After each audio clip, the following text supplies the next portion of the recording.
नमस्कार, कैसे हैं आप सभी ने कक्षा 12 में अध्याय 13 में भाग 3 तक पढ़ लिया। भाग 3 में आपने जीव, समष्टि, समुदाय, पारितंत्र, जीवोम और जैवमंडल के बारे में पढ़ा। अब आते हैं हम भाग 4 में, उसके आगे के टॉपिक के बारे में बताएंगे, जो कि है पर्यावरण या वातावरण क्या होता है, वातावरण के घटक कौन कौन से होते हैं। आपको मैंने बताया था कि वातावरण के दो मुख्य घटक होते हैं, जैविक और अजैविक घटक। अब यहाँ पर कुछ चीज़ें डिटेल में दी हुई हैं, तो इतना सब कुछ आपको याद नहीं करना है, बस आपको चीज़ों को समझना है। जहाँ पर याद करने वाली बात होगी वो मैं बताऊंगा कि ये वाला टॉपिक आपको याद करना होगा, तो वो आप याद करिएगा। बाकी अधिकतर आपको इसमें से 90% आपको सिर्फ समझना है, चीज़ों को सिर्फ समझना है। और जो याद करने वाला होगा, जहाँ से क्वेश्चन लाइन टू लाइन पूछी जाती है नीट में या आपके बोर्ड में, वो मैं आपको बताऊंगा, वो आप सिर्फ याद करिएगा। तो यहाँ पर टॉपिक है पर्यावरण। पर्यावरण के टॉपिक के बारे में मैंने पहले भी बताया था आपको कि पर्यावरण शब्द दो शब्दों से मिलकर बना होता है, परि और आवरण। परि का मतलब होता है चारों ओर, आवरण मतलब घिरे हुए, यानी हम चारों ओर से जिस चीज़ों से घिरे होते हैं वो हमारा पर्यावरण या वातावरण कहलाता है। ठीक है, परि का अर्थ होता है चारों ओर और आवरण का अर्थ होता है घेरे हुए, यानी वह सब कुछ जो हमें चारों तरफ से घेरे हुए होता है पर्यावरण या वातावरण कहलाता है।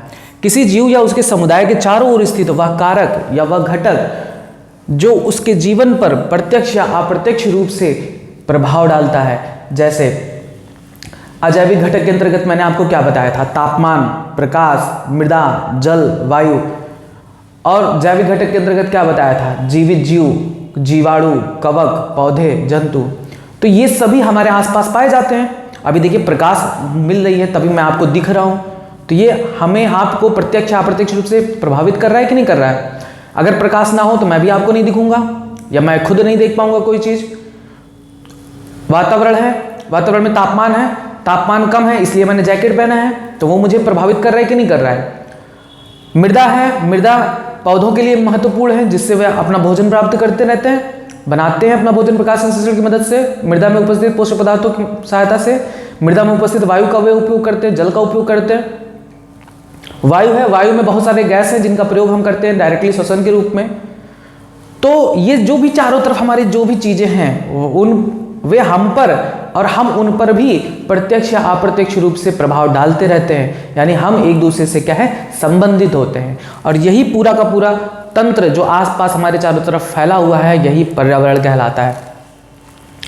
पर्यावरणीय कारकों को हम दो भागों में बांटते हैं, एक अजैविक कारक और दूसरा जैविक कारक। अब यहां पर डिटेल में पढ़ेंगे। पहले हम पढ़ेंगे अजैविक कारक कौन होते हैं। तो अजैविक कारक में आपको यह पता है कि अजैविक कारक मतलब निर्जीव कारक, लेकिन अब निर्जीव कारक में मैंने आपको सावधानी बताई थी कि आपको निर्जीव वस्तुओं के बारे में नहीं बताना है कि आप सोचो कि चेयर, टेबल ये सब अजैविक कारक है। वो है अजैविक कारक, लेकिन यहां पर आपको वो नहीं बताना है। यहां पर उन अजैविक कारकों की बात करनी है जो सबसे ज़्यादा महत्वपूर्ण हैं, बड़े स्तर पर हैं और जो समस्त जीवों को लगभग प्रभावित करते हैं। तो यहाँ पर जो अजैविक कारक के बारे में पढ़ना है उसको 3 कैटेगरी में डिवाइड कर देते हैं। एक जलवायु संबंधी कारक, जिनके कारण हमारे वातावरण का जलवायु प्रभावित होता है। जलवायु का मतलब होता है वह संपूर्ण जो मौसम परिवर्तन के लिए जिम्मेदार होता है, वह संपूर्ण सतह के तापमान के लिए जिम्मेदार होता है, वे सभी जलवायु संबंधी कारक होते हैं। वर्षा के लिए जिम्मेदार होता है, वह जलवायु संबंधी कारक होते हैं। स्थलाकृतिक कारक, वे कारक जो स्थल की संरचना का निर्माण करते हैं और उसके कारण जीव प्रभावित होते हैं। जैसे पहाड़ है, तो पहाड़ जीवों को प्रभावित करता है। अब हम लोग मैदानी क्षेत्र में रहने वाले लोग हैं, हमारी अनुकूलतम कुछ अलग हो, पहाड़ पर रहने वाले जीवों की अनुकूलतम कुछ अलग होगी। मृदीय कारक, वे कारक जो मृदा को प्रभावित करते हैं, मृदा में रहते हैं, मृदा को प्रभावित करते हैं, वे मृदीय कारक कहलाते हैं। यानी हमें अजैविक कारक के रूप में 3 मुख्य श्रेणियों के बारे में पढ़ना है। आपको ये 3 याद करना होगा। अब इन तीनों में सिर्फ आपको ये चीजें याद करनी होंगी। अभी आप सोचो कि प्रकाश के बारे में जो अभी बताएंगे तो पूरा नहीं पढ़ना है, यहाँ पर आपको 3 चीजें याद करनी है। पहले याद करना है कि पर्यावरण क्या होता है, हमारे चारों तरफ का आवरण जिनसे हम घिरे हुए हैं पर्यावरण कहलाता है। पर्यावरण के 2 मुख्य घटक होते हैं, अजैविक घटक, जैविक घटक। अजैविक घटक की 3 कैटेगरी होती हैं, जलवायु संबंधी कारक, स्थलाकृतिक कारक और मृदीय कारक। जलवायु संबंधी कारक में आता है प्रकाश, तापमान, जल, वर्षा, या अवक्षेपण, वायुमंडलीय आर्द्रता यानी नमी, और वायुमंडलीय गैसें और वायु। स्थलाकृतिक कारक के अंतर्गत कौन आता है? समुद्र की सतह से ऊंचाई, यानी समुद्र की सतह से जितना ऊपर जाएंगे परिवर्तन होता रहता है, वे जीवों को प्रभावित करता है। पर्वतों तथा घाटियों की दिशा क्या है, ढलान की प्रवणता क्या है, यानी पर्वत की ढलान कैसी है, उसकी अनावरण कैसा है, स्लोप कैसा है, एकदम ढलान है या कम ढलान है। तो ये सारी चीजें स्थलाकृतिक कारक के अंतर्गत आती है। मृदीय कारक के अंतर्गत वे चीजें आती हैं जो मृदा को प्रभावित करती हैं, मृदा में रहती हैं। जैसे मृदा में खनिज पदार्थ पाया जाता है, मृदा में वायु पाई जाती है, मृदा में जल पाई जाती है और उसमें कार्बनिक पदार्थ पाए जाते हैं। तो ये आपके अजैविक कारक हैं। याद करिए कौन कौन से हैं अजैविक कारक के? 3 कैटेगरी हैं, जलवायु संबंधी कारक, स्थलाकृतिक कारक और मृदीय कारक। जलवायु संबंधी कारक के अंतर्गत कौन कौन आता है? प्रकाश, तापमान, जल, वर्षा या अवक्षेपण, वायुमंडलीय आर्द्रता, वायुमंडलीय गैसें, वायु। स्थलाकृतिक कारक के अंतर्गत कौन कौन आता है? समुद्र की सतह से ऊंचाई, पर्वतों व घाटियों की दिशाएं, ढलान की प्रवणता, ढलान की अनावरण। मृदीय कारक के अंतर्गत कौन कौन आता है? मृदा जल, मृदा वायु, कार्बनिक पदार्थ, पोषक पदार्थ, ये सारे आते हैं। अभी इन सब के बारे में ही आपको डिटेल बताया जाएगा, उसे सिर्फ समझना है। जहां याद करने वाला होगा मैं बताऊंगा। जैविक कारक, जैविक कारक के अंतर्गत कौन आएंगे? जीवित जीव आएंगे। अब जीवित जीव में कौन आते हैं? जीवाणु, शैवाल, कवक, परजीवी जंतु, सहजीवी जंतु, पादप और जंतु, पृथ्वी पर पाए जाने वाले समस्त जीवित तंत्र जैविक कारक के अंतर्गत आते हैं। एक सूक्ष्म जीवाणु से लेकर और बड़े उच्च स्तरीय पौधे या जंतु तक सब जैविक कारक के अंतर्गत आते हैं। तो यहां पर सबसे पहले हम पढ़ेंगे अजैविक कारक में पहला जलवायु संबंधी कारक, यानी इसको पढ़ेंगे, फिर इसको पढ़ेंगे, फिर इसको पढ़ेंगे। जलवायु संबंधी कारक किसी स्थान विशेष की औसत दशा को जलवायु कहते हैं। किसी विशेष स्थान की उसकी औसत दशा क्या है, मौसम से संबंधित, वह उसकी जलवायु कहलाती है। जैसे भारत में वर्ष भर तो ठंड रहता नहीं है, तो हम इसे शीतोष्ण शीतोष्ण कहेंगे नहीं। यहाँ पर मानसून जलवायु पाई जाती है, कभी गर्मी होती है, कभी वर्षा होती है, कभी ठंड पड़ती है। तो औसत दशा, साल भर की औसत दशा क्या है, वो उसका जलवायु कहलाता है। सामान्य रूप से किसी भी क्षेत्र के वातावरण को जलवायु ही निर्धारित करती है। किसी भी क्षेत्र की जो वातावरण है उसको कौन निर्धारित करता है? जलवायु निर्धारित करती है। जलवायु संबंधी कारक वायुमंडल के माध्यम से पादपों के जीवन को प्रभावित करते हैं, यानी जैसी वहाँ की जलवायु होगी वैसे ही वहाँ के पादप के जीवन होंगे। जैसे भारत में है तो भारत में वर्ष भर मौसम बदलता रहता है और इस वजह से यहाँ पर भी जीवों की समृद्धता है। ऐसा नहीं है कि यहाँ पर जीवों की समृद्धता नहीं है, पौधे भी अलग अलग प्रजाति के पाए जाते हैं। लेकिन पौधों का जो बहुत अनुकूल वातावरण होता है ना, वो वर्षा वन क्षेत्र होता है। इसीलिए अमेज़न वर्षा वन, जहाँ पर वर्ष भर बारिश होती रहती है, वहाँ पर पादपों की प्रचुर समृद्धता पाई जाती है। तो वो जीवन, पौधों के जीवन को प्रभावित करता है कौन? जलवायु। जहाँ की जलवायु उनके लिए अनुकूल होगी वहाँ वे बहुत ज़्यादा मात्रा में पाए जाएंगे, जहाँ पर जलवायु उनके लिए अनुकूल नहीं होंगी वहाँ पर वे नहीं पाए जाएंगे। जैसे रेगिस्तान है तो रेगिस्तान, उसमें ना वर्षा होती है ना कुछ होता है, सूखा पड़ा रहता है, तो वहाँ पर पौधे उग पाएंगे क्योंकि अनुकूल नहीं होते हैं वहाँ पर उगने के लिए, इसलिए वहाँ पर पौधों की समृद्धता बहुत कम होती है। किसी क्षेत्र की वनस्पति को प्रभावित करने वाले मुख्य कारक हैं प्रकाश, ताप, जल, वायु गति, वायु गति यहाँ पर होगा, वायु गति, वायुमंडलीय गैसें, वर्षा, आर्द्रता आदि। किसी भी जलवायु में वनस्पति को प्रभावित करने वाला कारक क्या है? प्रकाश। सूर्य का प्रकाश आ रहा है कि नहीं आ रहा है, पौधों के जीवन को प्रभावित करेगा। तापमान क्या है, कम है, ज़्यादा है, वो भी पौधों के जीवन को प्रभावित करेगा। अभी सब बताएंगे कैसे कैसे यह प्रभावित करता है। जल, वायु, वायु की गति, वायुमंडलीय गैस, वर्षा और आर्द्रता यानी नमी भी वनस्पतियों के जीवन को प्रभावित करती हैं। ये सभी मिलकर उस क्षेत्र की जलवायु का निर्माण करती हैं। सबसे पहले हम पढ़ेंगे प्रकाश के बारे में, तापमान के बारे में। टेम्परेचर, पारिस्थितिक रूप से तापमान सबसे ज्यादा प्रासंगिक अर्थात महत्वपूर्ण कारक है। पृथ्वी पर औसत तापमान ऋतु के अनुसार बदलता रहता है और यह बदलाव निम्नलिखित कारणों पर निर्भर करता है। पृथ्वी पर तापमान किसी एक जगह पर एकदम स्थिर नहीं होता, बदलता रहता है। अब यहाँ पर बात करें कि बदलने का मैंने आपको कारण बताया था सूर्य के उपस्थिति और अनुपस्थिति के आधार पर। आपको मैंने बताया था कि पृथ्वी है, पृथ्वी का ये सिरा कहलाता है नॉर्थ पोल और ये कहलाता है साउथ पोल, उत्तरी ध्रुव और ये कहलाता है दक्षिणी ध्रुव।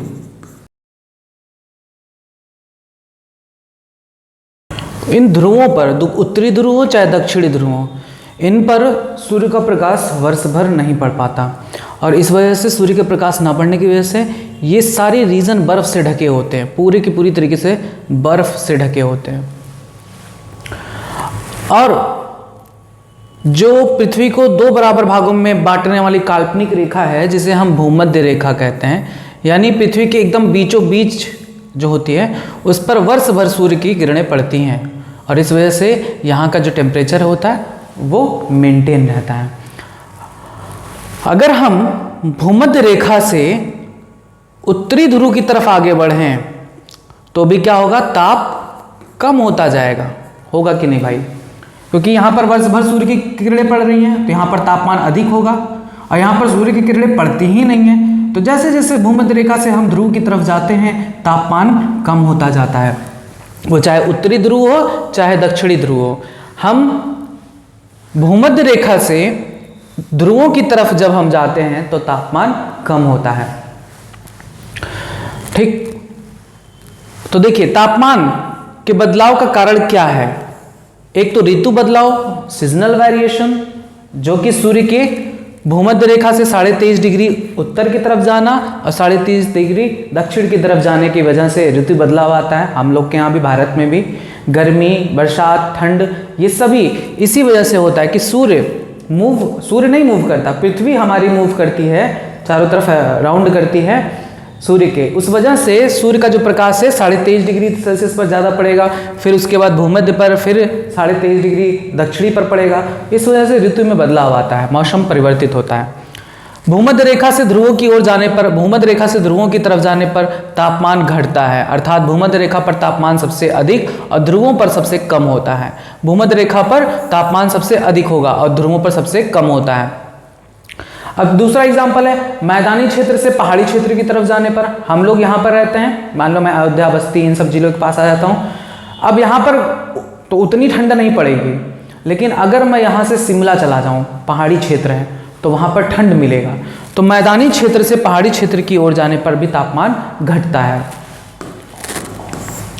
उदाहरण के लिए ध्रुवीय क्षेत्रों और उच्च तुंगता अर्थात ऊंचे क्षेत्र जैसे हिमालय वाले स्थानों पर तापमान 0 से भी कम होता है।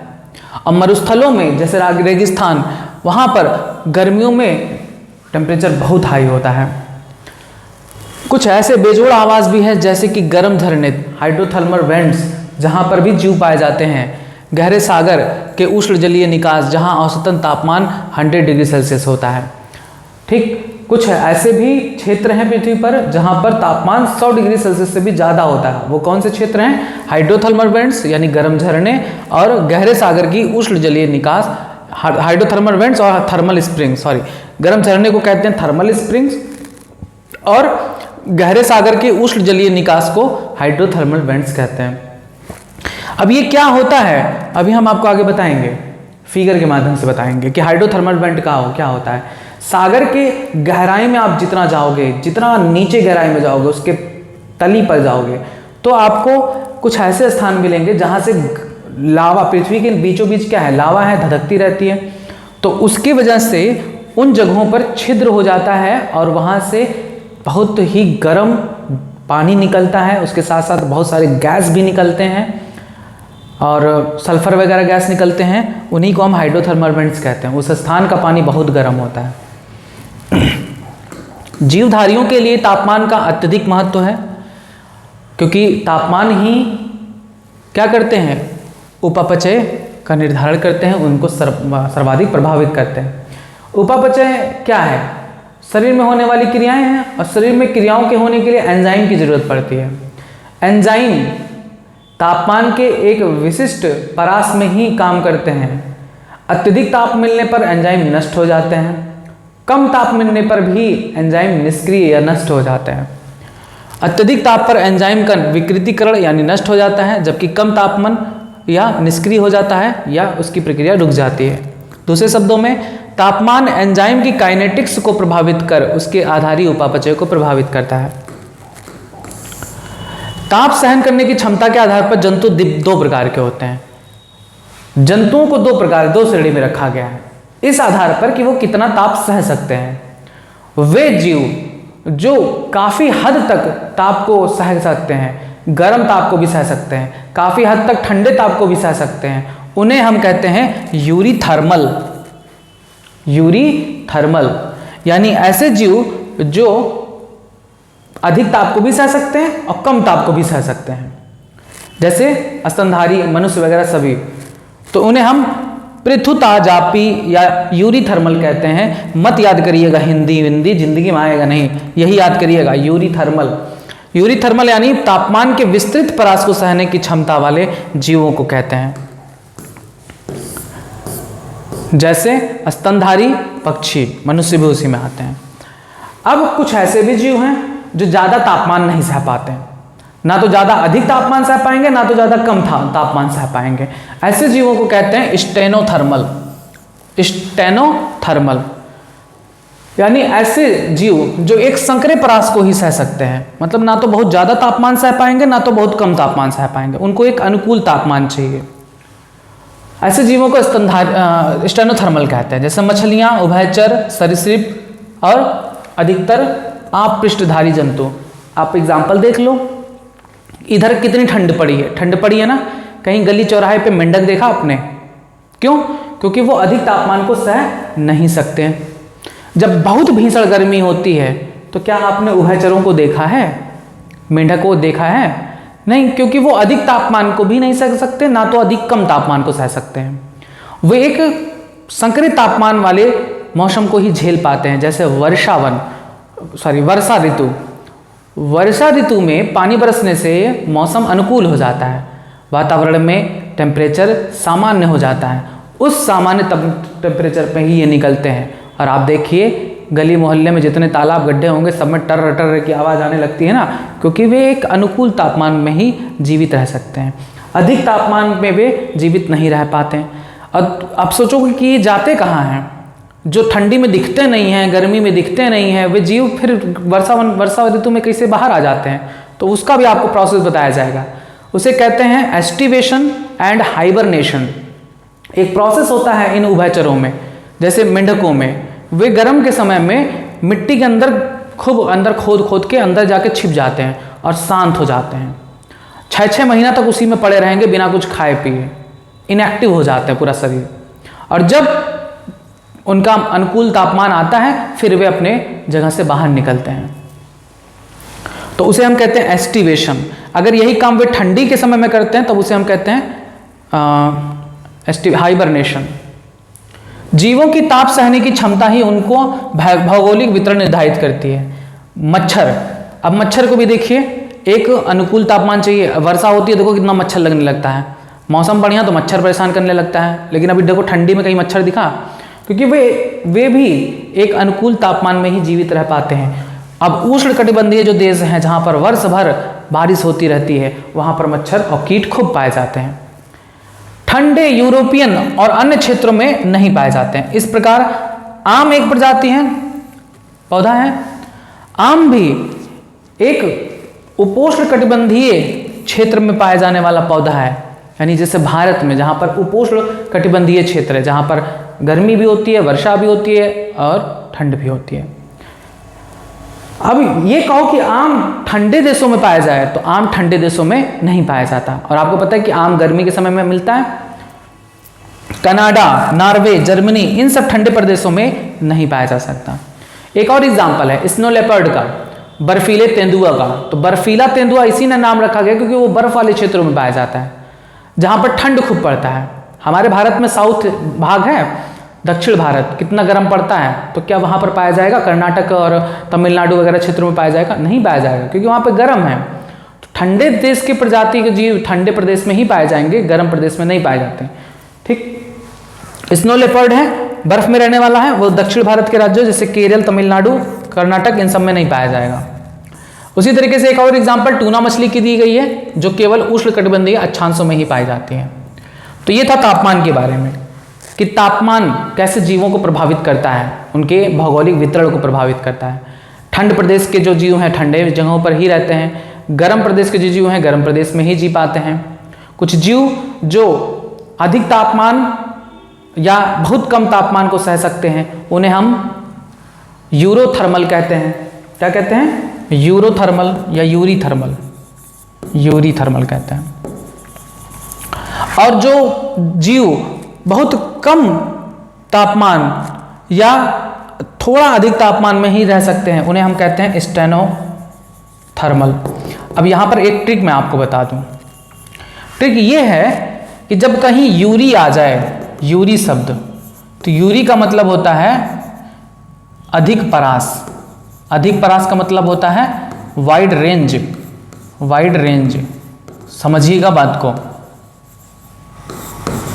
अधिक और कम दोनों को सह सकने वाले सक्षम हो, तब उसे हम यूरी कहते हैं। स्टेनो का मतलब होता है कम में ही, यानी सिर्फ क्या होता है, अनुकूल चीजों में सह सकते हैं। अब अगर यूरी के पास थर्मल आ जाए, तो थर्मल से मतलब क्या? थर्मामीटर सुने हो ना, तापमान। जब यूरी थर्मल लिखा हो तो मतलब कि तापमान से संबंधित जीव हैं जो अधिक जी सकते, अधिक तापमान में भी रह सकते हैं, कम तापमान में भी रह सकते हैं। स्टेनोथर्मल, स्टेनो मतलब कम परास वाले तापमान को सह सकेंगे। तापमान है ना थर्मल, तो उसे स्टेनोथर्मल कहेंगे। अभी फिर आएगा यूरी हैलीन आएगा, यूरी हैलीन आएगा, तब फिर उसी के लिए बता रहे हैं। देखिए यूरी हैलीन, हैलीन का मतलब होता है सॉल्ट से, नमक से। ऐसे जीव जो अधिक लवणता वाले क्षेत्रों में पाए जाते हैं, जल वगैरह में पाए जाते हैं, उन्हें हम यूरी हैलीन कहते हैं। और एक ऐसे जीव जो इतना लवणता नहीं झेल पाते, उन्हें हम स्टेनोहैलीन कहते हैं। जैसे स्वच्छ जल में पाई जाने वाली मछलियां, जहां पर लवण नहीं पाया जाता, उन्हें हम स्टेनोहैलीन कहेंगे। और जो लवणीय क्षेत्र में रहते हैं, जैसे समुद्र वगैरह में जो मछली रहती हैं, उन्हें हम यूरी हैलीन कहते हैं। आइए, तापमान के बाद जल आता है। तो पहले जल के बारे में हम कुछ बातें बता दें आपको। पूरा पृथ्वी, आपने देखा है पृथ्वी की अगर नक्शा देखा तो नीला नीला दिखाई देता है। अब अंतरिक्ष से देखो तो बिल्कुल नीला दिखाई देता है। इसे ब्लू प्लैनेट कहते हैं। क्यों कहते हैं? क्योंकि पृथ्वी का अधिकांश भाग जल से घिरा हुआ है। कितना भाग? 1/3 भाग, यानी पृथ्वी का 70% भाग पे क्या है? जल है। याद करिए, मनुष्य के शरीर का भी 70% भाग जल से ही बना होता है। उसी तरीके से पृथ्वी का भी जो पूरा भाग है वो 70% भाग जल से घिरा हुआ है, और इसी वजह से इसे हम ब्लू प्लैनेट कहते हैं। और जल सभी जीवों के लिए जरूरी है। जल के बिना तो जीवन पॉसिबल ही नहीं है। तापमान के बाद जीवों के जीवन को प्रभावित करने वाला जल एक अन्य महत्वपूर्ण कारक है। वास्तव में पृथ्वी पर जीवन जल ही जन्मता है। अच्छा नहीं, इसका मतलब यह है कि पृथ्वी पर जो सबसे पहला जन्म लिया था जीव, वो जल में ही जन्मा था। पहला जीव, ये तो मैंने पहले भी बताया है कि जैव विकास वाले टॉपिक में मैंने बताया था कि पृथ्वी पर जो पहला जीव उत्पन्न हुआ वो जल में ही उत्पन्न हुआ था। जल के बिना इसका प्रतिपालन नहीं हो सकता किसी भी जीव का। पौधों की उत्पादकता और वितरण भी पानी पर बहुत ज़्यादा निर्भर होती है। पृथ्वी को ब्लू प्लैनेट भी कहा जाने का कारण यही है कि इस पे अधिकांश भाग पे जल है। 70% भाग पृथ्वी का जल होता है। पृथ्वी की सतह, अब ये इंपॉर्टेंट पॉइंट है इसलिए मैं बता रहा हूं, इसको याद करना पड़ेगा। पृथ्वी का 1/3 भाग जल है, यानी पृथ्वी का 70% भाग क्या है? जल है, समुद्र से घिरा हुआ है। पृथ्वी की सतह और वातावरण के बीच 2 क्रमिक घटनाएं अवक्षेपण और वाष्पोत्सर्जन होती हैं। ये वाटर साइकिल के बारे में बता रहे हैं कि पृथ्वी पर 2 महत्वपूर्ण घटना होती है। एक होती है अवक्षेपण यानी प्रेसिपिटेशन, और दूसरा होता है वाष्पोत्सर्जन, जिसके कारण जल पृथ्वी पर आज भी मेंटेन है अपने लेवल पर। कैसे? अवक्षेपण का मतलब क्या होता है? अवक्षेपण का मतलब होता है वर्षा, और जल वर्षा और हिम वर्षा दोनों को सम्मिलित रूप से कहते हैं अवक्षेपण।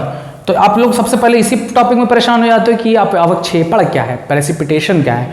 तो अवक्षेपण क्या है?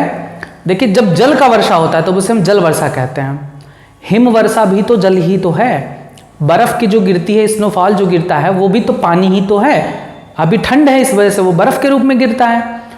तो जल वर्षा और हिम वर्षा दोनों सबको सम्मिलित रूप में हम अवक्षेपण कहते हैं। यानी हम क्या कहेंगे, अवक्षेपण बराबर जल वर्षा प्लस हिम वर्षा। पृथ्वी पर जल जिस माध्यम से ऊपर से नीचे की ओर आता है उसे हम अवक्षेपण कहते हैं। दूसरा मैंने बताया था कि अवक्षेपण यानी वर्षा जल और हिम वर्षा के माध्यम से पृथ्वी पर जल आता है। नदियों में तापमान के कारण जल वाष्प बनकर फिर ऊपर चला जाता है, बादल बन जाता है। पौधों से भी वाष्पोत्सर्जन की क्रिया होती है, जल वाष्प बनकर उड़ जाता है और बादल के रूप में फिर आता है। फिर बादल के रूप में वो बरसता है पृथ्वी पर, फिर वो जल नदियों के माध्यम से समुद्र में जाता है, फिर समुद्र में वाष्पोत्सर्जन होता है और इस तरह से जल चक्र चलता रहता है। तो ये दो क्रमिक प्रक्रियाएं जो होती हैं, दो क्रमिक प्रक्रियाएं, वही पृथ्वी पर जल की लेवल को मेंटेन किए हुए हैं, जिसके कारण निरंतर रूप से जल का विनिमय होता है और एक चक्र के रूप में चलता रहता है। इसलिए पृथ्वी पर जल कभी खत्म नहीं हो रहा है। इसको जल चक्र कहते हैं। वर्षा स्थलीय जल का सबसे महत्वपूर्ण स्रोत है। वर्षा यानी बारिश होना स्थलीय जल का सबसे प्रमुख स्रोत है। अगर बारिश नहीं होगी तो किसी स्थलीय जल को, स्थलीय क्षेत्र को जल मिल पाएगा नहीं, क्योंकि नदी तो दूर है, स्थल अलग है। तो स्थल पर जल का प्रमुख स्रोत वर्षा ही है। इसीलिए किसान परेशान रहते हैं कि भगवान बारिश करा दो कि हमारे खेतों में पानी मिल जाए। और नदियां, तालाब, मृदा जल, भौम जल आदि के रूप में ये पाया जाता है। वर्षा में जल की वर्षा और हिमपात यानी स्नोफॉल दोनों ही शामिल होते हैं। मरुस्थल में, अब मरुस्थल की बात कर दिया। मरुस्थल क्या है, यानी वे क्षेत्र जहाँ पर जल वर्षा पाई नहीं जाती है, जल ही नहीं पाया था। मरुस्थल में जल की उपलब्धता इतनी सीमित होती है कि केवल विशेष अनुकूलताओं के कारण ही जीवों का वहाँ रहना संभव हो पाता है। यानी कुछ ऐसे ही जीव पाए जाएंगे वहाँ पर जो कम जल में रह सकने के लिए सक्षम होते हैं। दूसरी ओर जलीय पर्यावरण, नदी, तालाब, झील, समुद्र में रहने वाले जीवधारियों का सामना भी भिन्न प्रकार की समस्याओं से होता है। अब ऐसा नहीं है कि सिर्फ जल में जो जीव पाए जा रहे हैं वे सिर्फ जल के ही द्वारा प्रभावित होते हैं, नहीं, जल के जो कुछ गुण होते हैं उनसे भी प्रभावित होते हैं। जल का पीएच क्या है, लवणता क्या है, रासायनिक संगठन क्या है, उस जलीय जीव के लिए महत्वपूर्ण होता है। क्योंकि हर जीव भयंकर लवणता वाले जगहों पे तो रह नहीं पाएगा। जो नदी वाली मछलियां हैं समुद्र में जी नहीं पाएंगी, चाहे तुम उठा के समुद्र से, नदी से निकाल के समुद्र में छोड़ के देख लेना, वो समुद्र में मर जाएंगी। क्योंकि अलग अलग जीवों की अलग अलग अपनी एक कैपेसिटी है चीज़ों को सहने के लिए। लवणों की सांद्रता को प्रति 1000 भाग में लवणीयता के रूप में मापा जाता है। पीने के पानी अर्थात मीठेपन में, या जिसे हम अलवणीय जल कहते हैं, उसमें लवण की मात्रा, सॉल्ट कॉन्सेंट्रेशन बहुत कम होती है या ना के बराबर होती है, लगभग 5% से कम होती है। लेकिन जो समुद्री जल होता है, खारा पानी कहते हैं, समुद्र के जल को पियोगे तो वो नमकीन लगेगा, और थोड़ा ज़्यादा पी लोगे तो उल्टी उल्टी शुरू हो जाएगा, ख़त्म हो जाओगे कहानी। 30-35% तक होता है उसमें साल्ट का कॉन्सेंट्रेशन। अत्यधिक लवणता वाले लैगूनों में अगर हम देखें समुद्र के अलावा और हम ऐसे जगहों को देखें जहाँ पर बहुत ज़्यादा साल्ट कंसंट्रेशन पाया जाता है, जिन्हें हम लैगून्स कहते हैं, हाइपर सैलिन लैगून्स, उनमें साल्ट का कंसंट्रेशन 100% से भी ज़्यादा होता है। जीव जल की उपलब्धता, जल में लवणों की कमी या अधिकता जैसी समस्याओं से निपटने के लिए पराशरण नियमन की मदद लेते हैं। जीवों में इस लवणता से बचने के लिए, इस लवणता की समस्या से बचने के लिए क्या करते हैं, ऑस्मो रेगुलेशन की प्रक्रिया होती है, पराशरण नियमन का, कि शरीर में अगर लवण की मात्रा ज़्यादा आ गई है तो उसे कैसे बाहर निकाला जाए। उनके लिए उसमें कुछ विशेष अनुकूलताएं पाई जाती हैं। आपने पढ़ा है पराशरण नियमन के बारे में, जैसे अमीबा में विशेष संरचना पाई जाती है जो वहाँ पर पराशरण नियमन का कार्य करती है। अलग अलग जीवों में अलग अलग अनुकूलताएं होती हैं उन लवणों से बचने के लिए।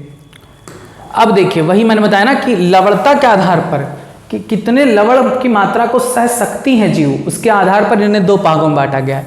यूरी हेलिन, देखिए यूरी आ गया ना, और स्टेनोहेलिन। अब आप तो इसको देख के ही बता सकते हो, बता नहीं सकते हो, बताइए यूरी हेलिन क्या होगा। वे जीव जो अधिक लवणता को सह सकते हैं, लवणता की विस्तृत परास को सह सकने में सक्षम है।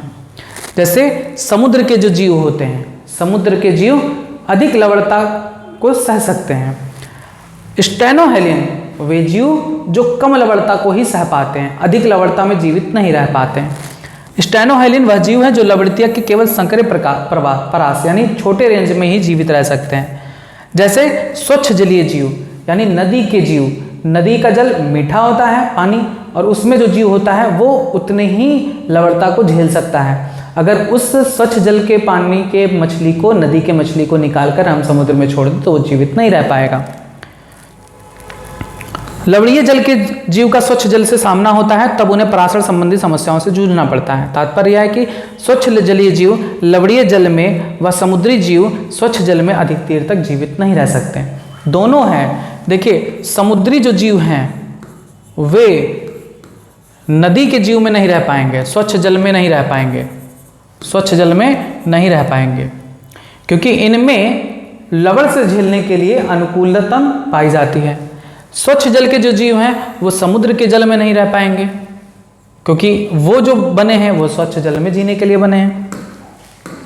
तो समुद्री जो जीव होते हैं उन्हें हम क्या कहेंगे? यूरीहेलिन। और स्वच्छ जल के जो जीव हैं उन्हें क्या कहेंगे? स्टेनोहेलिन। अगला आता है महत्वपूर्ण कारक, प्रकाश। ये तो आप जानते ही हैं कि पृथ्वी पर ऊर्जा का एकमात्र स्रोत सूर्य है। सूर्य की ऊर्जा का प्रयोग करते हैं पौधे, अपना भोजन बनाते हैं, और उसी पौधों से भोजन वितरित होता है समस्त ब्रह्मांड, समस्त पृथ्वी के जीवों को, और उनका भरण पोषण होता है। सूर्य क्या है? सूर्य एक खगोलीय पिंड है, तारा नहीं होता। सूर्य को हम तारा नहीं मानते। सूर्य क्या है? एक खगोलीय पिंड है, इसे हम ग्रह भी नहीं मानते। और सूर्य किससे मिलकर बना है? हाइड्रोजन और हीलियम गैस से मिलकर बना होता है, और उससे विद्युत चुंबकीय तरंग के रूप में ऊष्मा लगातार विसर्जित होती रहती है। वही ऊष्मा क्या कहलाती है? सौर विकिरण कहलाती है, सोलर रेडिएशन, जिसमें हम लोग सोचते हैं कि सिर्फ उसमें से प्रकाश उत्सर्जित हो रहा है, गर्म हो रहा है, लेकिन नहीं, वह सौर विकिरण होता है। उसमें यूवी रेज भी होते हैं, इंफ्रारेड रेज भी होते हैं, विजिबल रेज भी होते हैं। अब विजिबल रेज में आपको पता है कि 7 रंग के किरण पाए जाते हैं, विबग्योर जिसे कहते हैं। निरंतर ऊष्मा का उत्सर्जन सूर्य करता रहता है विद्युत चुंबकीय तरंग के रूप में, इसे हम सौर विकिरण कहते हैं। जीवों के लिए आवश्यक ऊर्जा प्रत्यक्ष या अप्रत्यक्ष रूप से सूर्य से ही प्राप्त होती है। यह अपने गुण, तीव्रता और अवधि के द्वारा पौधों को प्रभावित करता है, और इसका प्रभाव पौधों और जंतुओं के वितरण पर भी पड़ता है। सूर्य का प्रकाश जो पत्तियों पर पड़ता है, सूर्य का प्रकाश जो पौधे की पत्ती पर पड़ता है, उसका केवल और केवल 83% भाग ही पत्तियों द्वारा अवशोषित होती है। पत्ती पर जो प्रकाश पड़ता है उसका सिर्फ 83% वो पत्ती अवशोषित करती है, 12% वापस भेज देती है, और 5% उससे आर पार होकर बाहर निकल जाती है। यानी 12% रिफ्लेक्ट हो जाती है, परावर्तित हो जाती है, और 5% पारगत हो जाती है, यानी उसको आर पार करके निकल जाती है।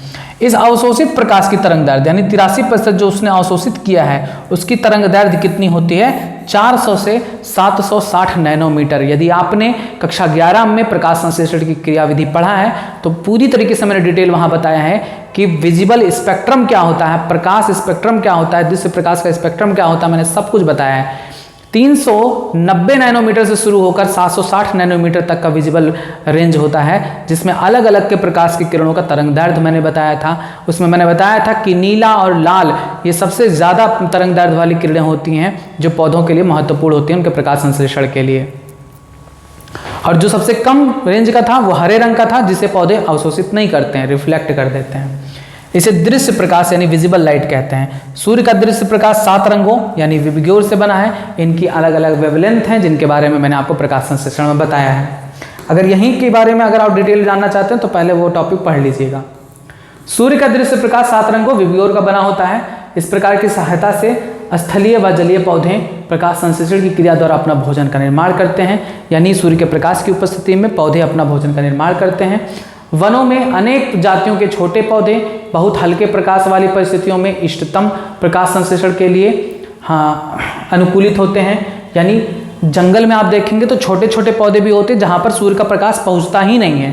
फिर भी जितना मिल पाता है प्रकाश उतने से ही वे अपना भोजन बनाने में सक्षम होते हैं, क्योंकि उन पर सतत लंबे विद्यमान पेड़ों की छाया रहती है। क्योंकि जंगल में बड़े बड़े पौधे पाए जाते हैं तो उनकी छाया उस पर पड़ती है, छोटे पौधे पर सूर्य का प्रकाश पहुंच ही नहीं पाता। सूर्य के प्रकाश में उपस्थित पराबैंगनी विकिरण, जो पराबैंगनी विकिरण मैंने बताया था कि सूर्य के प्रकाश में जो सौर विकिरण कहते हैं उनमें पराबैंगनी किरण, अवरक्त किरणें यानी इंफ्रारेड रेज, विजिबल रेज सब होते हैं।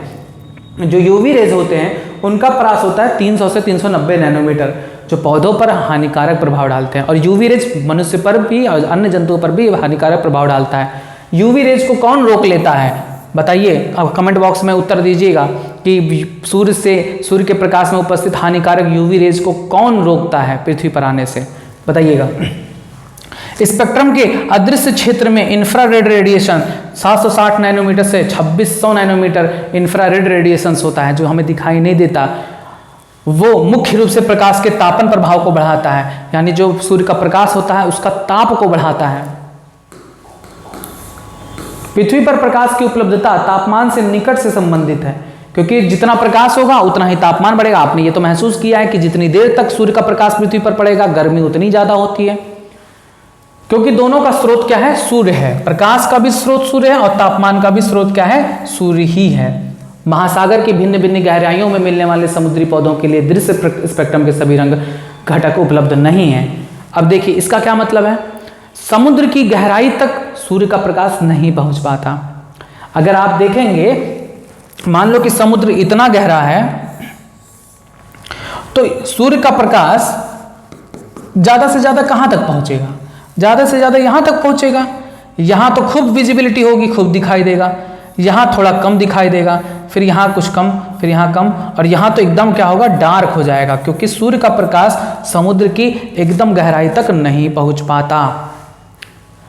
तो देखिए समुद्री पौधों के लिए दृश्य स्पेक्ट्रम के सभी रंग घटक उपलब्ध नहीं है, क्योंकि दृश्य प्रकाश में केवल नीला प्रकाश जो होता है, विबग्योर है ना, 7 रंग वाले प्रकाश, उनमें से केवल जो नीला लाइट होता है, ब्लू लाइट, उसकी ये कैपेसिटी ज़्यादा होती है कि वो अंदर तक भेज सकता है।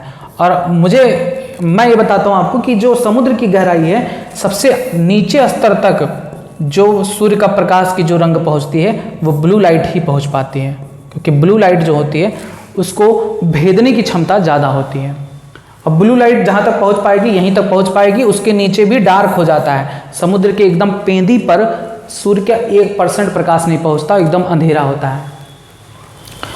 इनकी अधिक ऊर्जा छोटी तरंगदैर्घ्य होने के कारण अधिक होती है, यही प्रकाश समुद्र में गहराई तक पहुँच पाता है। समुद्र में बहुत अधिक गहराई पर केवल लाल शैवाल पाए जाते हैं। समुद्र में जो बहुत गहराई वाला स्थान है वहां पर केवल और केवल लाल शैवाल पाए जाते हैं। क्यों? क्योंकि वही एक ऐसे हैं जो नीले रंग का प्रकाश का उपभोग कर पाते हैं, अवशोषित कर पाते हैं। महासागरों की गहराई 500 मीटर से अधिक में पर्यावरण निरंतर अंधकारमय रहता है और वहां रहने वालों को यह मालूम भी नहीं है कि सूर्य नामक भी कोई खगोलीय पिंड है। यहाँ पर समुद्र के जब सबसे नीचे आप गहराई पर जाओगे तो वहां जो जीव पाए जाएंगे वो कभी सूर्य को देखे ही नहीं होंगे। उन्हें मालूम ही नहीं है कि सूर्य नामक कोई खगोलीय ऊर्जा का कोई स्रोत भी है पृथ्वी पर। गहरे समुद्र के समुदायों के लिए ऊर्जा और पोषक तत्वों को 3 मुख्य स्रोत होते हैं। देखिए अभी मैंने क्या बताया कि समुद्र है, सूर्य का प्रकाश समुद्र के कुछ ही लेवल तक पहुंच पाता है। मान लो इतने लेवल तक सूर्य का प्रकाश पहुंच पाया, ठीक है, ये समुद्र है, तो समुद्र में इतनी गहराई तक ही सूर्य का प्रकाश पहुंच पाया। और ये जो रीजन हो गया ये तो डार्क हो गया। अब ध्यान दीजिएगा, यहां तक सूर्य का प्रकाश पहुंच रहा है तो यहां तक उत्पादक होंगे, पौधे होंगे, और वे सभी प्रकाश संश्लेषण की क्रिया द्वारा भोजन बनाते होंगे। यहां पर सबका खाना पीना चलता रहता है। उनका क्या करें, जो सूर्य का प्रकाश जिन्हें मिल ही नहीं रहा है, तो उनका भोजन का स्रोत क्या होता है? उनका भोजन का स्रोत क्या होता है? समुद्री बर्फ। समुद्र में जो बर्फ बड़े बड़े होते हैं वे, जिनमें खनिज की मात्रा बहुत अधिक होती है, वे पृथ्वी के समुद्र के नीचे तली पर जाकर पहुंचते हैं, तब उन्हें पोषक पदार्थ मिलता है। जब उनकी डेंसिटी वाटर से क्या होगी, कम हो जाएगी तब। दूसरा वेल फॉल्स। वेल फॉल्स क्या होते हैं? जब वेल मछलियां मरती हैं, बड़ी बड़ी मछलियां जो मरती हैं, तो उनके जो डेड बॉडीज हैं वो तली पर पहुंचते हैं। तो उनको खाकर यहाँ के जो जीव होते हैं वे जी पाते हैं। हाइड्रोथर्मल वेंट, कोल्ड सीप्स, ये भी। अब हाइड्रोथर्मल वेंट क्या होते हैं? मैंने आपको बताया कि समुद्र के नीचे गहराई में छोटे छोटे छिद्र देखने को मिलेंगे जहां से लगातार भयंकर गर्म उष्मा वाली गैसें निकलती रहती हैं, जैसे सल्फर अल्फर, हाइड्रोजन, सल्फर, ये सब निकलती रहती गरम गरम। तो ये पूरा क्षेत्र गर्म होता है, उन्हें हम हाइड्रोथर्मल वेंट कहते हैं। और उनमें पाए जाते हैं रासायनिक तत्व। उन रासायनिक तत्वों का उपभोग करते हैं जीवाणु। कौन से जीवाणु? रसायन संश्लेषी जीवाणु, क्योंकि वे उन रसायनों का प्रयोग करके अपना भोजन बना सकते हैं। यहाँ पर कोई भी जीव नहीं पाया जाएगा। जहाँ पर हाइड्रोथर्मल वेंट्स होते हैं केवल जीवाणु पाए जाते हैं, जो केवल उन्हीं जगहों पर पाए जा सकते हैं। उन्हें हम कहते हैं आर्कीबैक्टीरिया। कोल्ड सीप्स क्या होते हैं? देखिए, अब पहले हम यहाँ पर देख लें समुद्री बर्फ। समुद्री बर्फ ऊपरी जल से गहरे समुद्र में गिरने वाले कार्बनिक पदार्थों का बौछार होता है। वेल फास्ट, जब वेल मछलियाँ मर जाती हैं, डूब जाती हैं, तो उनके जो डेड बॉडीज़ हैं उनसे वहाँ के जो जीव होते हैं वो पोषक तत्व प्राप्त करते हैं। हाइड्रोथर्मल वेंट, हाइड्रोथर्मल वेंट समुद्र तल पर एक विदर होता है, छिद्र जैसी जगह संरचना है, जिसमें से भूतापीय रूप में गर्म पानी का निर्वहन होता है, गर्म पानी निकलता रहता है और उनमें साथ साथ बहुत सारी गैसें भी निकलती रहती हैं। हाइड्रोथर्मल वेंट का पानी भंग खनिजों से समृद्ध होता है, जिन्हें कीमोऑटोट्रॉपिक बैक्टीरिया, कीमोऑटोट्रॉपिक बैक्टीरिया यानी ऐसे जीवाणु जो रसायन संश्लेषी होते हैं, एक बड़ी आबादी समर्थन करती है। वहाँ रसायन का प्रयोग करके रसायन संश्लेषण के द्वारा अपना भोजन बनाती हैं और अपना भरण पोषण करती हैं। कोल्ड वेंट क्या होता है? कोल्ड वेंट, जिसे हम कोल्ड सीप भी कहते हैं, यह समुद्र तल का एक क्षेत्र होता है जहाँ हाइड्रोजन सल्फाइड, मीथेन और अन्य हाइड्रोकार्बन युक्त तरल रिश्ता है। देखिए, जो हाइड्रोथर्मल वेंट है उसमें से गैसें निकलती रहती हैं, सल्फर, हाइड्रोजन, ये सारी, और उनमें गर्म पानी भी निकलता रहता है, जिसकी वजह से वहाँ का क्षेत्र गर्म गर्म होता है। और यहाँ से निकलने वाली जो रसायन है उनका प्रयोग जीवाणु करते हैं। इन रसायनों का प्रयोग करके रासायनिक संश्लेषण द्वारा अपना भोजन बनाते हैं। लेकिन जो अब देखिए ये गैस फॉर्म में है, हाइड्रोथर्मल वेंट गैस फॉर्म में है। कोल्ड सीप किस फॉर्म में होता है? तरल के फॉर्म में होता है, लिक्विड के रूप में। जब रसायन तत्व स्रावित होता है पृथ्वी के इन गहरे स्थलों में से, उसे हम तरल क्या कहते हैं? कोल्ड सीप कहते हैं। और ये होता है टेक्टोनिक गतिविधियों के कारण, जिसकी वजह से भूकंप वगैरह भी आता है। अवशोषित होने वाले 83% प्रकाश का केवल 4% भाग संश्लेषण में काम आता है। शेष 79% ऊष्मा के रूप में वातावरण में विसरित हो जाता है।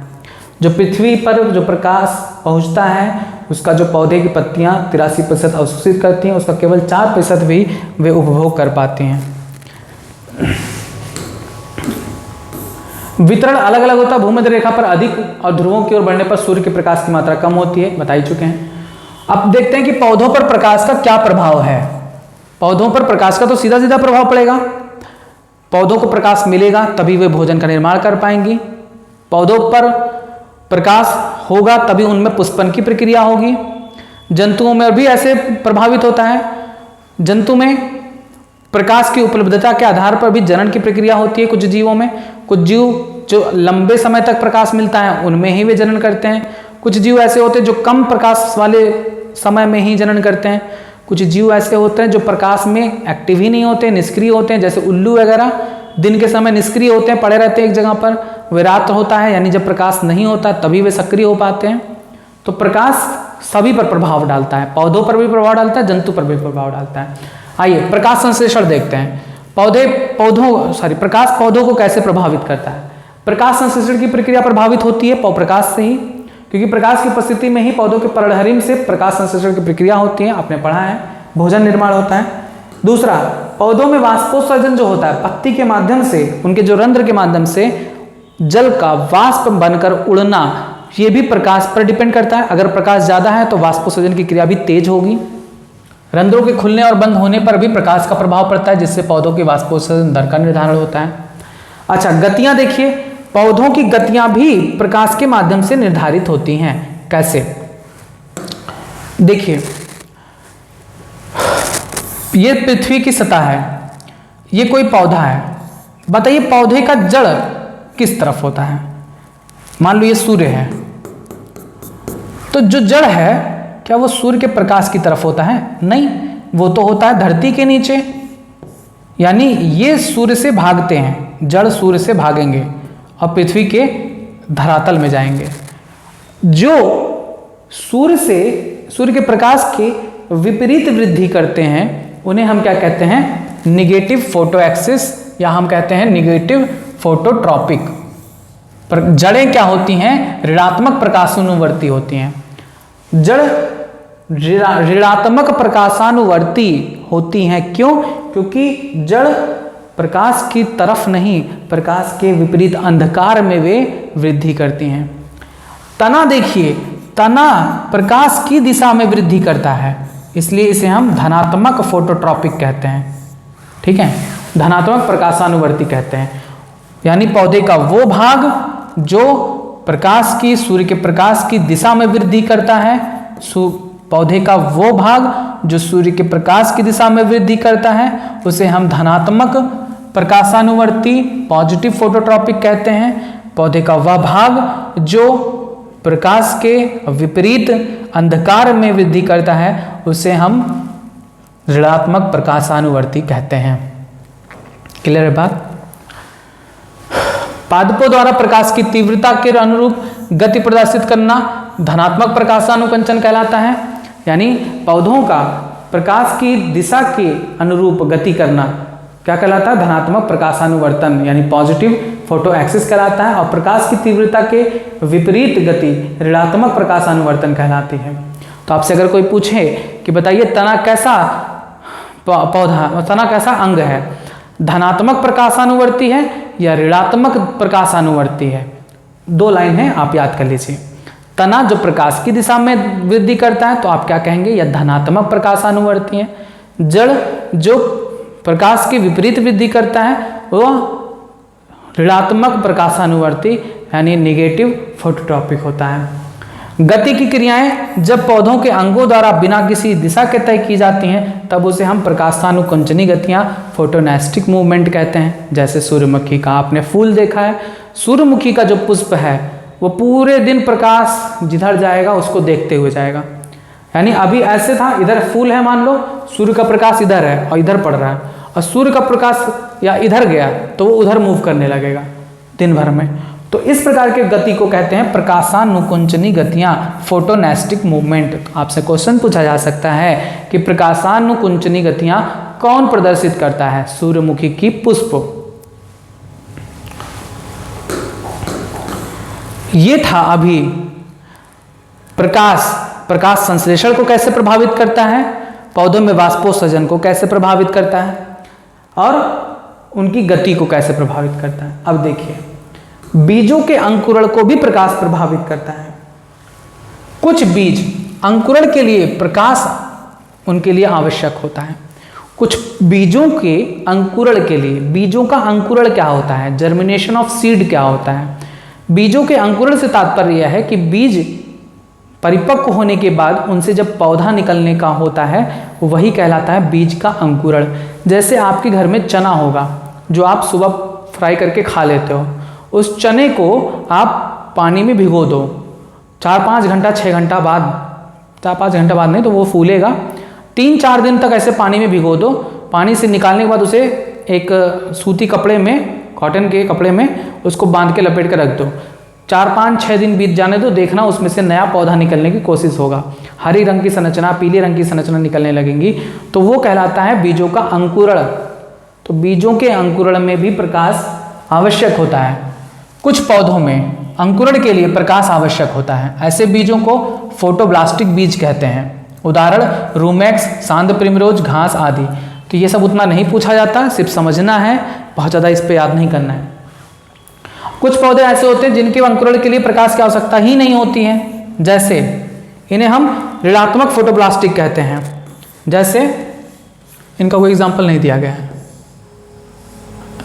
दिया है वेनिला, फ्रेग्रांस, ये सब आपको याद नहीं करने हैं, ठीक है, सिर्फ समझाने के लिए मैं आपको बता रहा हूं। हार्मोन पर प्रभाव, प्रकाश ऑक्सिन के उत्पादन को प्रेरित करता है। अगर आपने देखा होगा एक कमरा है, ठीक है, खिड़की यहां पर है, ठीक है, विंडो यहां पर है, और यहाँ पर एक टेबल रखा है और यहाँ पर एक गमला रखा हुआ है, ठीक, उसमें लगा हुआ है पौधा। यहाँ से सूर्य का प्रकाश आ रहा है, ठीक है, ऐसे आप एक आध महीना के लिए उस पौधे को छोड़ दो, उस पौधे की वृद्धि को देखना। उसका जो तना है वो कभी भी इधर नहीं वृद्धि करेगा, वो प्रकाश की दिशा में वृद्धि करेगा। क्यों? ऐसा क्यों होता है?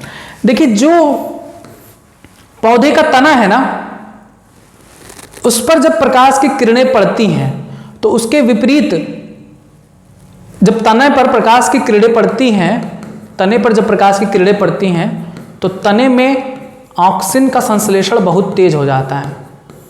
और ऑक्सीजन जो हार्मोन है वो तने के उस भाग को छोड़ के, जिस पर प्रकाश पड़ता है उस भाग को छोड़ के उसके विपरीत भाग पर वृद्धि को प्रभावित करता है। और वृद्धि ऐसी होती है कि वो मुड़ जाती है तना, और प्रकाश की दिशा में तना वृद्धि करने लगता है। तो ऑक्सीजन हार्मोन का स्राव प्रकाश की उपस्थिति के कारण होता है, ठीक। दीप्तिकालिता क्या होता है? कितना समय तक प्रकाश मिल रहा है किसी पौधे को, वो उसकी दीप्तिकालिता कहलाती है। पौधों की आकारिकी, कार्यकी और पारिस्थितिकी पर प्रकाश की अवधि के प्रभाव को दीप्तिकालिता कहते हैं। प्रकाश की अवधि यानी कितने घंटे तक, कितने समय तक प्रकाश उसको मिल रहा है, वो उसकी दीप्तिकालिता कहलाता है। प्रकाश की वह अवधि जिससे कम या अधिक होने पर पौधों में पुष्प उत्पन्न ना हो, निर्णायक दीप्तिकाल यानी क्रिटिकल फोटो पीरियोडिज्म कहलाता है। ये भी बहुत इंपॉर्टेंट है, इसको याद कर लीजिए। निर्णायक दीप्तिकाल क्या होता है? पौधे की वह अवधि जिससे कम या अधिक होने पर पौधों में पुष्प उत्पन्न ना हो, वो निर्णायक दीप्तिकाल कहलाता है। दीप्तिकालिता के आधार पर कि पौधे को कितना समय तक धूप चाहिए, प्रकाश चाहिए, उस आधार पर पौधों को अलग अलग कैटेगरी में डिवाइड किया गया है। कुछ ऐसे पौधे होते हैं जिन्हें बहुत कम प्रकाश की आवश्यकता होती है पुष्प उत्पन्न करने के लिए, उन्हें हम अल्प प्रकाशीय पौधे, शॉर्ट डे प्लांट्स कहते हैं। ये पौधे बसंत ऋतु में पुष्प उत्पन्न करते हैं, अर्थात इन्हें क्रांतिक दीप्तिकाल से कम प्रकाश की आवश्यकता होती है, कम प्रकाश की आवश्यकता होती है, जैसे सोयाबीन, धतूरा, जैंथियम, साल्विया आदि। दीर्घ प्रकाशीय पौधे, ऐसे पौधे जिन्हें थोड़ा अधिक समय तक प्रकाश की आवश्यकता होती है, लंबे समय तक प्रकाश की आवश्यकता होती है पुष्पन की क्रिया के लिए, पुष्प उत्पन्न करने के लिए, जैसे हैनबेन, पालक, मूली, राई आदि। दिवस निरपेक्ष, जिनके पुष्प के उत्पन्न होने में प्रकाश की कोई उपलब्धता की जरूरत ही ना हो, यानी किसी पौधे में पुष्पन क्रिया को प्रकाश की आवश्यकता ही ना हो, उन्हें दिवस निरपेक्ष पौधे कहते हैं। इन पौधों में पुष्पन पर प्रकाश अवधि का कोई प्रभाव नहीं पड़ता। काटन, टमाटर, मिर्च, कुकुम्बर आदि। अल्प दीर्घ प्रकाशीय पौधे, अल्प दीर्घ प्रकाशीय पौधे, ऐसे पौधे जिन्हें कुछ समय तक कम प्रकाश की आवश्यकता पड़ेगी, उसके बाद अधिक प्रकाश की आवश्यकता पड़ेगी, तभी उनमें पुष्प उत्पन्न होता है, ठीक। पुष्पन के लिए पहले कुछ समय के लिए कम, देखिए पहले कौन आया है? अल्प आया है, अल्प का मतलब होता है कम, और फिर दीर्घ आया है यानी ज्यादा। पहले कुछ समय के लिए कम प्रकाश की आवश्यकता पड़े, फिर ज्यादा प्रकाश की आवश्यकता पड़े, तब उनमें पुष्पन होगी। ऐसे पौधों को अल्प दीर्घ प्रकाशीय पौधे कहते हैं, जैसे गेहूं, चना आदि। दीर्घ अल्प प्रकाशीय पौधे, ऐसे पौधे, देखिए अब पहले कौन आया है? लौंग आया है। ऐसे पौधे जिन्हें पहले अधिक प्रकाश की आवश्यकता होगी, फिर कम प्रकाश की आवश्यकता होगी, ऐसे पौधों को दीर्घ अल्प प्रकाशीय पौधे कहते हैं। उदाहरण ब्रायोफिल्लम।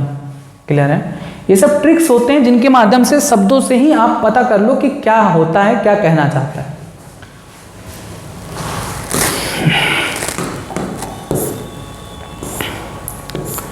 मध्यवर्ती प्रकाशीय पौधे, पौधों में पुष्पन के लिए लगभग 13 से 15 घंटे की प्रकाश चाहिए। ऐसे पौधों को हम इंटरमीडिएट प्लांट्स कहते हैं, जैसे मिकेनिया। प्रकाश की आवश्यकता और उनकी अनावश्यकता के आधार पर भी पौधों को दो प्रकारों में बांटा गया है। एक ऐसे पौधे जिन्हें जो प्रकाश की उपस्थिति में ही सबसे ज़्यादा वृद्धि करेंगे, उन्हें हम प्रकाश रागी पौधे कहते हैं। ये पौधे प्रकाश की अच्छी तरह से फलते फूलते हैं किंतु छाया में वृद्धि नहीं कर पाते हैं, जैसे सूर्यमुखी, सागौन, चीड़, बरगद आदि। छाया रागी पौधे, ऐसे पौधे जिन्हें कम प्रकाश चाहिए, छाया में ही उगते हैं, प्रकाश वाले क्षेत्र में उग नहीं पाएंगे। ये पौधे छायादार स्थानों पर ही अच्छी तरह से उगते हैं, जैसे एबी, स्पाइसिया, टेक्सस आदि। नेक्स्ट आता है स्तरीकरण, स्ट्रैटिफिकेशन। स्ट्रैटिफिकेशन को शॉर्ट फॉर्म में बताऊंगा, उसको समझिएगा। देखिए जंगल है ना, जंगल में क्या पाया जाएगा? सबसे बड़े वृक्ष, बहुत बड़े बड़े वृक्ष, ठीक है, बहुत बड़े बड़े वृक्ष। उनसे छोटे वृक्ष पाए जाएंगे, ठीक है, उनसे छोटे वृक्ष पाए जाएंगे। फिर उनसे छोटे वृक्ष पाए जाएंगे, झाड़ी वाले वृक्ष पाए जाएंगे, और उनमें पाए जाएंगे उनसे भी छोटे छोटे वृक्ष, घास वगैरह, ठीक है। इसी को कहते हैं स्तरीकरण। किसी भी क्षेत्र में, जंगल हो चाहे कुछ भी हो, यह स्तरीकरण देखने को मिलता है। एक ऐसा पौधा होते हैं जो बहुत बड़े होते हैं, जो प्रकाश पाने के लिए खूब ऊंचे तक वृद्धि करते हैं। इनकी छाया के नीचे ये सब होते हैं जिनको थोड़े कम प्रकाश मिलते हैं। इनसे भी छोटे होते हैं जिनको इनसे भी कम प्रकाश मिलता है, और ऐसे भी पौधे होते हैं जिनको प्रकाश मिलता ही नहीं है, क्योंकि इन लोगों का छाया उस पर पड़ता है, सूर्य का प्रकाश नहीं पहुंच पाता। उसी को कहते हैं स्तरीकरण, स्ट्रैटिफिकेशन। सदाबहार वनों में पौधे 3 से 6 स्तर बनाते हैं, 3 से 6 स्तर बनाते हैं। सबसे लंबे वृक्ष होते हैं जो प्रथम स्थान पर होते हैं, मध्यम लंबाई के वृक्ष होते हैं, कम लंबाई के वृक्ष होते हैं, फिर झाड़ियां होती हैं, और फिर शाख होते हैं, ठीक।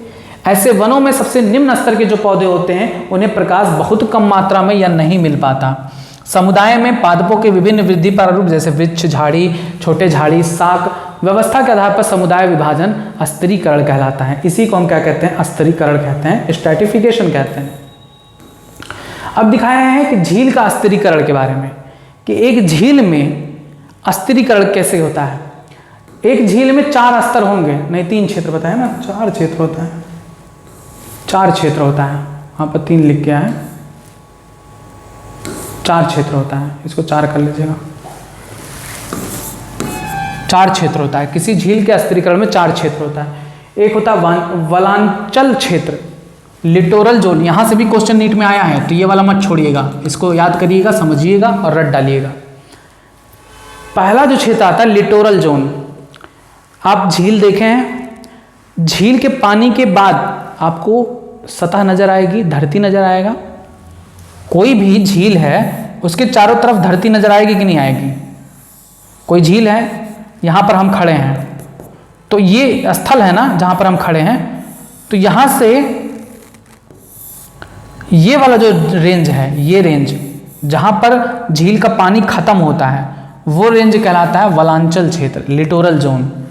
झील के किनारे जहाँ पानी बहुत छिछला या दलदली होता है, ऐसे क्षेत्र किनारों पर पाया जाता है। यहाँ जड़ युक्त वनस्पतियाँ पाई जाती हैं, यहाँ पर जो वो पौधे पाए जाते हैं जो जड़ वाले होते हैं। उसके बाद आता है लिमिनेटिक जोन, उसके बाद के पानी के अंदर का क्षेत्र लिमिनेटिक जोन कहलाता है, जहाँ पर पानी में, झील में पानी की गहराई का वह भाग जहाँ तक प्रकाश पर्याप्त मात्रा पर पहुँचता है।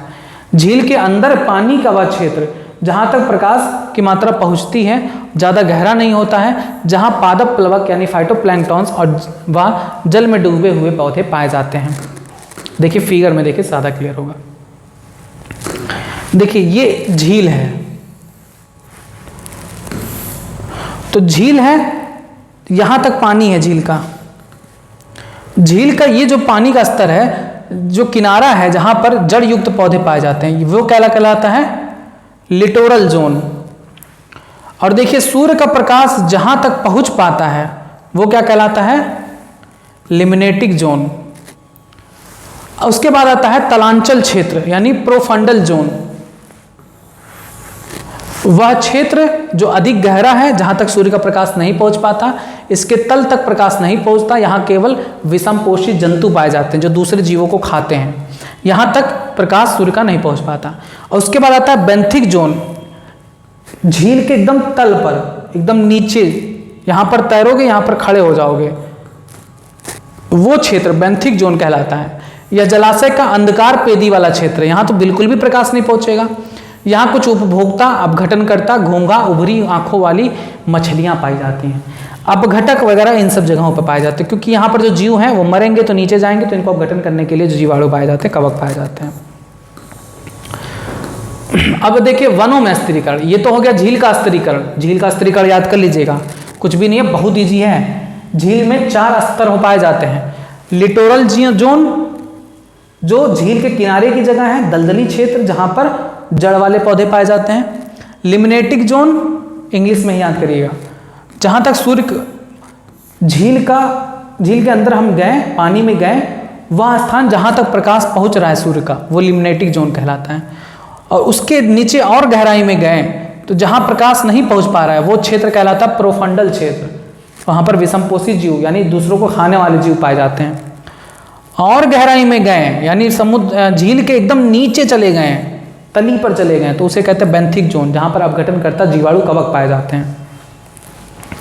ये हो गया झील का स्थिरीकरण। वन का स्थिरीकरण देखिए, तो वन का स्थिरीकरण अभी बताए हैं। सतही जीव पाए जाएंगे वन के सतह पर, जमीन पर जो रेंगने वाले जीव, कीट, गणज, और उसके बाद जीवाणु कवक ये पाए जाएंगे। उसके बाद थोड़े बड़े पौधे यानी शाक जैसे घास वगैरह पाए जाएंगे। फिर उनसे बड़े झाड़ी वाले पौधे पाए जाएंगे, फिर उनसे बड़े झाड़ी वाले पौधे पाए जाएंगे, और उसके बाद वृक्ष पाए जाएंगे, बड़े बड़े पेड़ पाए जाएंगे। तो ये है वन का स्थिरीकरण। तो याद कर लीजिएगा, स्थिरीकरण का मतलब होता है छोटे से शुरू होकर बड़े तक जाना। सर्वाधिक सुस्पष्ट स्थिरीकरण उष्णकटिबंधीय वर्षा वनों में देखे जाते हैं, क्योंकि उष्णकटिबंधीय वर्षा वन एक ऐसा क्षेत्र होता है जहां पर हर जाति जीव की समृद्धता पाई जाती है। इसका सबसे बढ़िया एग्जाम्पल है अमेजन वर्षा वन। अमेजन वर्षा वन में प्रजातियों की प्रचुरता पाई जाती है। आपको ये भी याद होगा कि अमेजन में, देखिए अमेजन में हर जीव पाया जाएगा, हर पौधा पाया जाएगा, और इसी के नाम पर Amazon.com बनाया गया था। Amazon.com जिस पर आप शॉपिंग करते हो, ये इसी के नाम पर ही रखा गया है। क्यों? क्योंकि उनका मानना है कि जैसे अमेजन वर्षा वन में सब कुछ पाया जाता है, हमारी साइट पर भी आपको सब कुछ मिलेगा खरीदने के लिए। आइए जंतुओं पर प्रकाश का प्रभाव देखते हैं। पौधों पर प्रकाश का प्रभाव आपने देखा, अब जंतु पर प्रकाश का प्रभाव देखेंगे। जंतुओं के लिए भी प्रकाश इस रूप में महत्वपूर्ण है कि प्रकाश की तीव्रता और अवधि दोनों दैनिक और मौसमी विभिन्नताओं को अपने चारे की खोज, जनन, प्रवासी गतिविधियों का समय तथा तय करने के लिए संकेत के रूप में काम करता है। प्रकाश का जंतु पर कैसे प्रभाव पड़ता है? कुछ पौधे ऐसे होते हैं जिनमें प्रजनन प्रकाश के समय पर, अवधि पर डिपेंड करती है। कुछ जीव ऐसे होते हैं जिनको जनन करने के लिए वो अनुकूल समय चाहिए जिस समय सूर्य का प्रकाश बहुत पड़ता हो उनके शरीर पर। देखें, और कुछ ऐसे होते हैं जिनको कम प्रकाश चाहिए, जैसे अल्प प्रकाशीय प्राणी, शॉर्ट डे एनिमल्स। वे प्राणी जिनमें प्रजनन तभी होगा, तभी वे जनन करेंगे जब कम प्रकाश हो, अल्प प्रकाश अवधि हो। हिरन, भेड़, बकरी आदि। ऐसे पौधे जिनमें प्रजनन तब होगा जब प्रकाश की अवधि ज्यादा होगी, दीर्घ प्रकाशीय प्राणी कहलाएगा, जैसे स्टार्लिंग, टर्की आदि। दिवस निरपेक्ष प्राणी, ऐसे प्राणी जिनमें जनन के लिए प्रकाश की कोई महत्व ही नहीं रखता, वे जब भी चाहे वे प्रजनन करते हैं, तो ऐसे प्राणियों को दिवस निरपेक्ष प्राणी कहते हैं, जैसे खरगोश, गिनी पिग, स्थली गिलहरी आदि। सक्रियता की अवधि, सक्रियता की अवधि का मतलब कुछ पौधे ऐसे होते हैं जो प्रकाश में सक्रिय नहीं हो पाते हैं, जैसे चमगादड़, उल्लू दिन में नहीं निकलेंगे क्योंकि वे दिन के समय प्रकाश को झेल ही नहीं पाते। तो ऐसे सक्रियता की अवधि उनको कहते हैं कि जो प्रकाश के समय में सक्रिय नहीं हो पाते, केवल रात में ही सक्रिय होते हैं। ऐसे जंतुओं को रात्रिचर प्राणी यानी नॉक्टर्नल एनिमल्स कहते हैं। याद करिए, ऐसे प्राणी जो केवल रात में एक्टिव होते हैं उन्हें नॉक्टर्नल प्राणी या रात्रिचर एनिमल कहते हैं, जैसे उल्लू, तिलचट्टा, सलभ, चमगादड़ आदि। ये सभी जंतु, अच्छा वे जंतु जो दिन के समय में सक्रिय होते हैं उन्हें दिवाचर प्राणी यानी डायर्नल एनिमल्स कहते हैं। ये दोनों पॉइंट याद करिएगा। नेत्र का आकार, दिनचर प्राणियों की तुलना में रात्रिचर प्राणियों के नेत्र बड़े आकार के होते हैं। तभी देखिए उल्लू की आंखें कैसी होती है, बड़ी बड़ी, ऐसे होता है ना, ऐसे तो होता है उल्लू आंखें बड़ी बड़ी होती हैं। अब इसके बाद आता है मृदा। मृदा में क्या क्या चीज़ें पाई जाती हैं, पहले आपको ये समझना होगा। मृदा में पाया जाता है मृदा जल, मृदा वायु, ह्यूमस अर्थात कार्बनिक पदार्थों की मात्रा, मृदा में उपस्थित जीव, सूक्ष्म जीव जैसे जीवाणु, कवक। मृदा का निर्माण किससे होता है, ये क्वेश्चन आपके नीट में पूछी गई है। मृदा का निर्माण होता है चट्टानों के टूटने फूटने से, यानी चट्टानों के अपक्षय से। चट्टानों के टूटने फूटने से ही मृदा का निर्माण होता है। चट्टानों के अपक्षय यानी वेदरिंग, टूटने फूटने से ही मृदा का निर्माण होता है। सभी स्थलीय पौधे जल तथा खनिज लवण को मृदा से ही प्राप्त करते हैं, यह आपने पढ़ा है 11th में। मृदीय कारकों के अंतर्गत हम मृदा की संरचना, उसके अवयव एवं मृदा के भौतिक एवं रासायनिक गुणों का अध्ययन करते हैं। मृदीय कारक के अंतर्गत हम किसका अध्ययन करेंगे, मृदा की भौतिक और रासायनिक गुणों को और उसके अवयवों के बारे में अध्ययन करते हैं। मृदा में खनिज पदार्थों के साथ साथ अनेक जैविक घटक भी समाहित होते हैं। इसी कारण मृदा को मृदा जटिल कहते हैं, क्योंकि मृदा में केवल मृदा नहीं पाई जाती, क्या होती है, इसे हम मृदा जटिल कहते हैं, क्योंकि मृदा में क्या क्या चीज़ें पाई जाती हैं, क्या क्या, खनिज पदार्थ, मृदीय जैव पदार्थ यानी ह्यूमस, कार्बनिक पदार्थ पाए जाते हैं, मृदीय जल पाई जाती है, मृदाई वायु पाया जाता है, और मृदा में जैविक घटक यानी जैविक जीव पाए जाते हैं। विभिन्न स्थानों में मृदा की प्रकृति और गुण भिन्न भिन्न होता है। यह जलवायु, अपक्षय प्रक्रम तथा क्या यह वाहित या अवसादी है, यानी वह बह कर चला जाएगा पानी के साथ, या सेडिमेंट्री है, रुका रहेगा, इसके आधार पर ये सारी चीज़ें मृदा की डिपेंड करती हैं। मृदा की विभिन्न विशेषताएं जैसे कि मृदा संगठक यानी मृदा में क्या क्या चीज़ें पाई जाती हैं, मृदा कणों का आकार क्या है, क्योंकि मृदा के कण का आकार भी डिपेंड करता है मृदा की संरचना बनाने में। मृदा के कण का आकार बड़ा है तो उसमें पानी टिकेगा ही नहीं।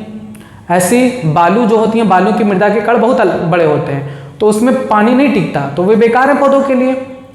चिकनी मिट्टी है, चिकनी मिट्टी में बालू के कण इतने छोटे, मृदा के कण इतने छोटे होते हैं कि वो पानी डालते ही वो एकदम गीली हो जाती है, तो वो भी पौधे के लिए बेकार है। जब चिकनी मिट्टी और बालू दोनों को मिक्स कर देते हैं एक ऐसे प्रोपोर्शन में जिसमें जलधारिता अच्छी हो जाती है, वो पौधे के उपजाऊ के लिए बढ़िया होती है।